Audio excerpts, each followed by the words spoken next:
I'm Scott Walker and this is Walks on the Wild Side, and in today's video I'm going to show you how I get my photos of the great spotted woodpecker.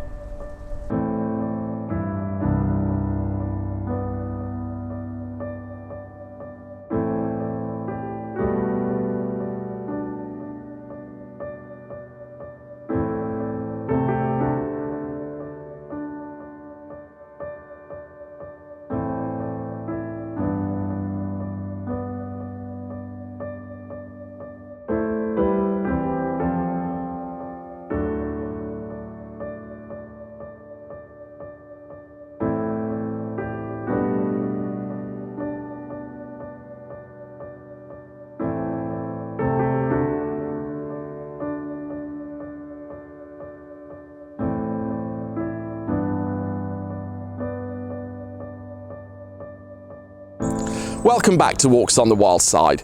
In today's video we're going to talk about the fieldcraft of photographing great spotted woodpeckers, how I find the locations and set the scene, how I camouflage myself to hide myself away so that I can get close to the birds, and how to compose the images. And stay tuned to the end to see the photographs I've recently taken using this technique. But for now, let's find out a little bit more about the great spotted woodpecker. The great spotted woodpecker is one of 3 woodpeckers native to Great Britain. It's found everywhere except the Highlands of Scotland. There were none in the Isle of Man or the island of Ireland until about 10 years ago, when small numbers of birds migrated there and have since been breeding. Its plumage is black, white and red. It has a checkerboard pattern on its wing feathers and a red lower belly. The male has a red patch on the back of its head, but the female doesn't.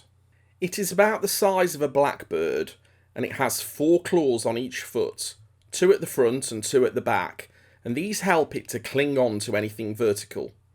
It also has a really strong tail, which it uses to balance against the tree it's clinging to. This attractive bird is naturally vicious. Baby woodpeckers have been known to kill their smaller siblings, which they see as rivals, and adult woodpeckers will drum through the wood of bird boxes to eat the eggs and chicks of other birds. It has a really long tongue, which you can see here, but it can extend it much further than that, about 4 centimetres beyond its beak, and it uses this to get insects out of the cracks and crevices of trees.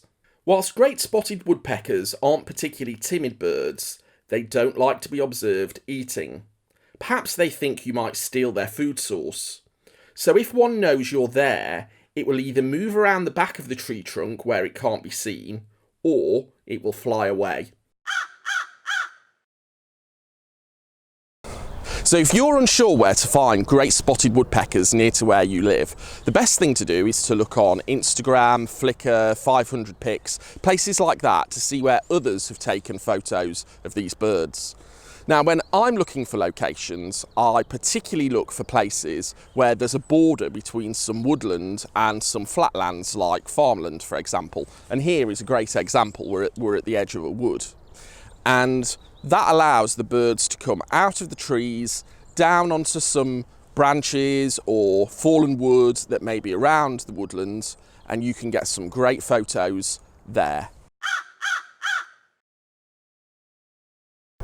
Now, I want to talk about how I hide myself away from the birds to get close to them.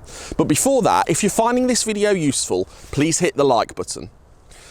The thing I use is my pop-up hide, and it's effectively a chair that has a camouflage dome that comes around it that I can poke my lens out and the birds aren't aware that I'm there. I also have my lens covered with camouflage, so it's less obvious that there's a big white lens sticking out of a tent, but that allows me to get close to the birds so that I can get some really nice portrait shots. So in composing your image, you want to find some low-hanging branches that are sticking out of the woodlands, or some dead wood that's fallen on the ground that the birds can perch on. It's particularly useful to find some wood that's covered in moss, because underneath that moss there'll be bugs and insects that the woodpeckers want to come along and eat.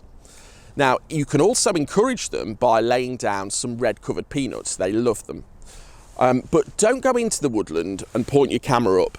Lots of people do that because they expect that's where they're going to see woodpeckers. But you don't get great photos because they're so high up in the trees, the light's difficult in the woodlands, and actually they don't spend a lot of time pecking high up in the trees.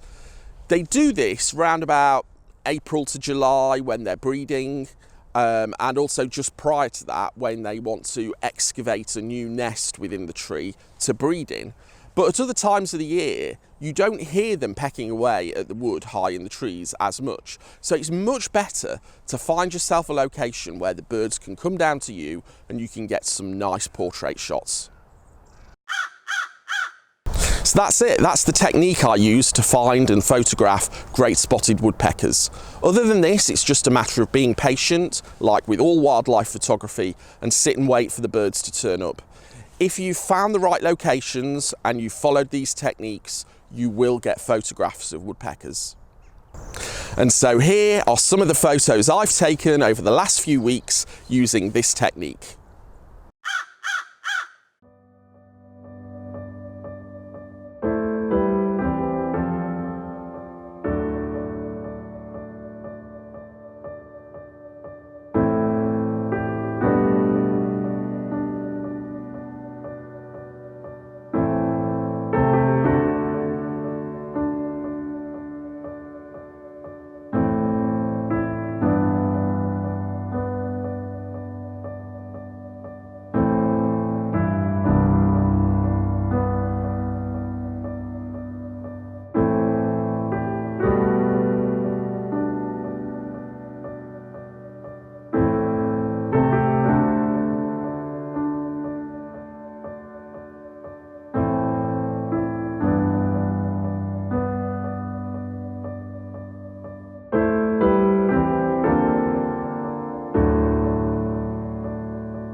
If you've enjoyed today's video, please hit the like button, and I appreciate any subscriptions to the channel. And don't forget to click the little bell to get notified of when I put out future content. So thanks for watching, and I'll see you on the next video.